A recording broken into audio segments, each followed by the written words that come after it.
دماکه شوې ده د جومات امام هم شهید دی پکار خدا و چې د ټولې پښتونخوا د جوماتونو امامانو نن احتجاج کړی خو خاموش دی ځکه چې دغه خلک خو خبر د شریعت کوي آیا موږ ټول دا حق لرو چې د خپلې مدرسې نه او د خپل جومات نه پوښتنه وکړو تپوس وکړو درخواست ورته وکړو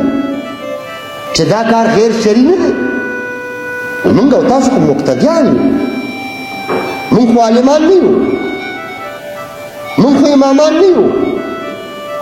زموږ رهبري به په دې وخت کې امامان چې نه کوي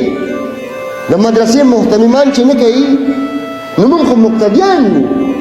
نن مدرسه هم خاموشه ده نن جومات هم خاموشه دی یاره بیا د چا نه پکار ده نو چې جومات خاموشه شي او په د جومات په چاودنه خاموشه شي نو بیا تاسو وګورئ چې دا سازش چې دی دا منصوبه چې ده دا زوروره ده د کم سیاسي جماعت نیریټیو چې ده اگر دې بدمنۍ په اړه واضحه ده جامع ده تاسو ته به ټول سیاسي جماعتونو مخې ته ښکاري افغانستان کې چې د جبر حکومت راغی د دې ځای نه اعلانونه وشو چا وی د غلامۍ زنځیرونه یې وشلولو چا وی شریعت راغی دې ته به څه وایې اوس دوه رنګي نه کېږي ډبل سټینډرډ نه چلیږي د ذاتي مفاداتو دپاره او د سیاسي مفاداتو دپاره او د مالي مفاداتو دپاره او د بین الاقوامي مفاداتو دپاره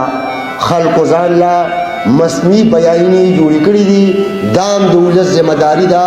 چې د ټولو خلکو احتساب وکړي ځکه چې دلته زموږ او ستاسو ژوند پکار دی او ژوند په امن کې دی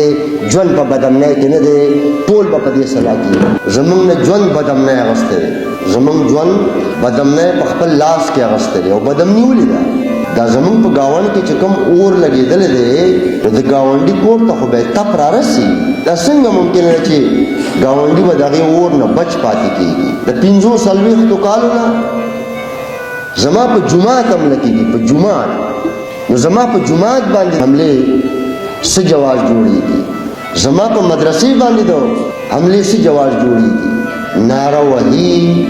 چې نعره تکبیر الله اکبر دا کم جهاد دی او دا کم مذهب دی او دا کم انسانیت دی او دا کم پښتو ده د ټولې دنیا مسلمانانو او کافرانو اشر کړی دی اشر او زمون خاوره تباه کوي دا سوالونه خو به راپورته کېږي بیا چې زمون خاوره ولې راپورته کوي ریاست ولې ناکامه دی نو بیا دوه خبرې دي ریاست ناکامه نشي کېدی ریاست کمزورې نشي کېدی بیا بار سړی دا سوالونه پورته کوي چې یا ریاست کمزور دی او یا ورسره ریاست ملګری دی په دې ټول متفق یو چې ریاست کمزور نشي کېدی خو ریاست ورسره د پښتنو په دې وجنه کې ملګری دی او دا ټول پکار دی